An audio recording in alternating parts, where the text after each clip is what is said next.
Саламатсың ба балақай? 124-ші сабақ кесінді сызу. Бүгінгі сабақта кесінділерді сызып, ұзындықтарын салыстыратын боласың. Бірінші тапсырма.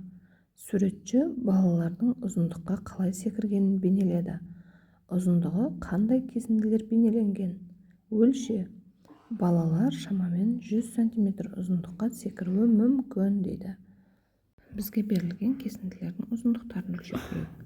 Қызыл түсті кесінді 5 см, жасыл түсті кесінді 7 см, көк түсті кесінді 9 см екен.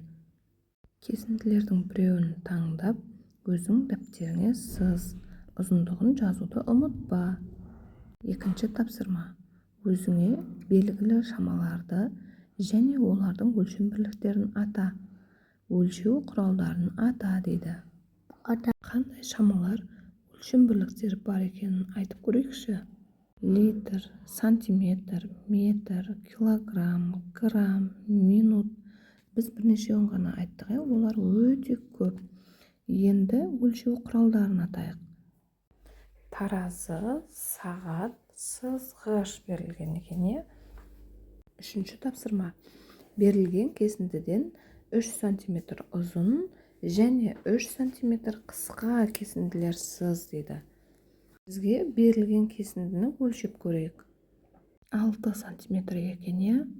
Енді 3 см қысқа және осы осыдан 3 см ұзын кесінді сыз дейді. 3 см қысқа кесінді сызу үшін 6-дан 3-ті азайтамыз, 3 қалады.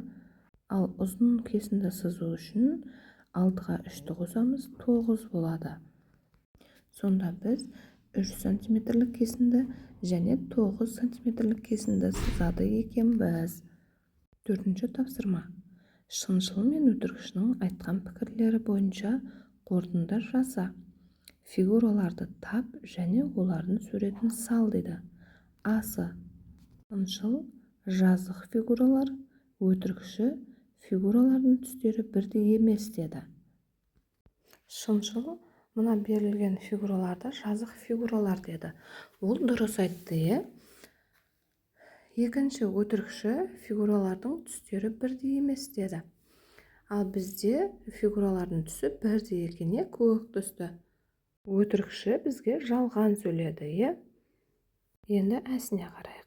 Шыншыл жазық фигуралар деген, ал өтірікші фигуралардың түстері бірдей деген. Бізде шыншыл жазық фигуралар деді. Ол дұрыс айтқан, жазықтықта орналасқан фигуралар. Екінші өтірікші фигуралардың түсі бірдей дейді. Өтірікшінің айтқан фигураларының түстері бірдей емес. Ол бізге өтірік айтты, фигуралардың түстері бірдей деп. Бесінші тапсырма. Сәлемдемелердің массасын анықта дейді. Бізде бірінші суретте асында таразыда бір жағында кіртас тұр, бір жағында екі кіртаспен сәлемдеме тұр. Яғни олардың салмағы бірдей болып тұр. Енді бізге сәлемдеменің салмағын табу үшін біз 10-нан 4-ті азайтамыз. Сонда 10-нан 4-ті азайтсақ 6 қалады. Яғни сәлемдемеміздің массасы 6 килограмм екен. Екіншісі де дәл солай. 10-нан 5-ті азайтамыз. Сонда 5 қалады. Екінші сәлемдемеміздің салмағы 5 килограмм екен. Осымен бүгінгі сабағымыз аяқталды. Келесі сабақта кездескенше сау бол балақай. Келесі сабақты көру үшін каналға тіркеліп, лайк басуды ұмытпа.